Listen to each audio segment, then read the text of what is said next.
Between the years of 1957 and 1984, I became a pawn in a government scheme whose ultimate goal was mind control and to create the perfect spy, all through the use of chemicals, radiation, drugs, hypnosis, electric shock, isolation in tubs of water, sleep deprivation, brainwashing, verbal, physical, emotional, and sexual abuse. I was exploited unwittingly for nearly 3 decades of my life, and the only explanations given to me were that, quote, the end justifies the means, and, quote, I was serving my country in their bold effort to fight communism.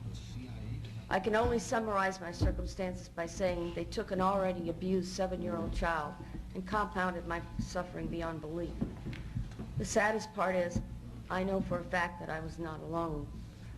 There were countless other children in my same situation, and there was no one to help us until now. I've already submitted as much information as possible, including conversations overheard of the people, agencies responsible. I'm able to report all this to you in such detail because of my photographic memory and the arrogance of the doctors, the arrogance of the people involved. They were certain they would always control my mind. Although the process of recalling these atrocities is not an easy one, nor is it without some danger to myself and my family, I feel the risk is worth taking. Dr. L. Wilson Green, who claimed to have received $50 million from the Edgewood Chemical and Radiology Laboratory as part of the TSD, or Technical Science Division of the CIA, once described to Dr. Charles Brown that, quote, children were used as subjects because they were more fun to work with and cheaper, too. They needed lower profile subjects than soldiers or government people, so only young, willing females would do. Besides, he said, I like scaring them. They in the agency think I'm a god, creating subjects, experiments for whatever deviant purposes Sid and James can think up. Sid being Dr. Sidney Gottlieb, James, Dr. James Hamilton. In 1958, I was to be tested, they told me, by some important doctors from the society, or the Human Ecology Society, and I was instructed to cooperate. I was told not to look at anyone's faces and not to ignore any names, as this was a very secret project.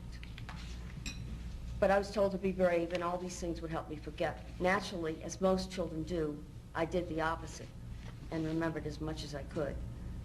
Dr. John Gittinger tested me, Dr. Cameron gave me the shocks, and Dr. Green the x-rays. Then I was told by Sid Gottlieb that, quote, I was ripe for the big A, or meaning artichoke.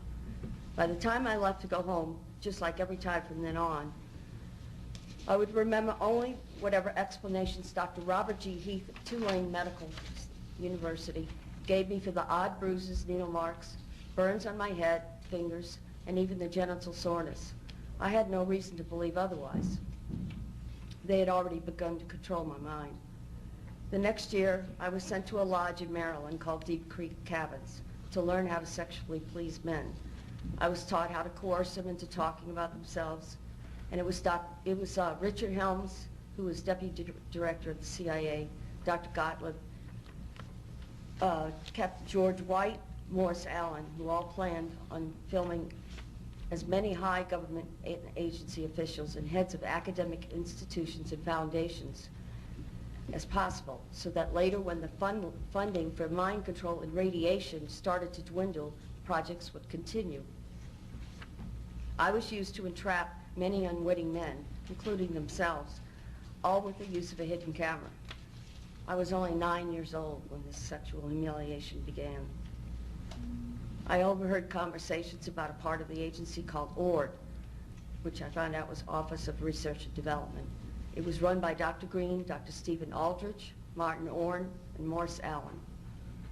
Once a crude remark was made by Dr. Gottlieb about a certain possible leak over New Orleans East involving a large group of retarded children who are being given massive doses of radiation. He asked, why was Wilson so worried about a few retarded kids?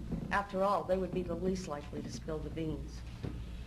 Another time, I heard Dr. Martin Orne, who was the director then of the scientific office and later the head of the Institute for Experimental Research, state that, quote, in order to keep more funding coming from different sources for radiation and mind control projects, he suggested stepping up the amounts of stressors used and also the blackmail portion of the experiments. He said it needed to be done faster than to get rid of the subjects, or they were asking for us to come back later and haunt them with our remembrances. There's much more I could tell you about government-sponsored research, including project names, sub-project numbers, people involved, facilities used, tests, and other forms of pain induction. But I think I've given more than enough information to recommend further investigation of all the mind control projects, especially as they involve so much use of the radiation.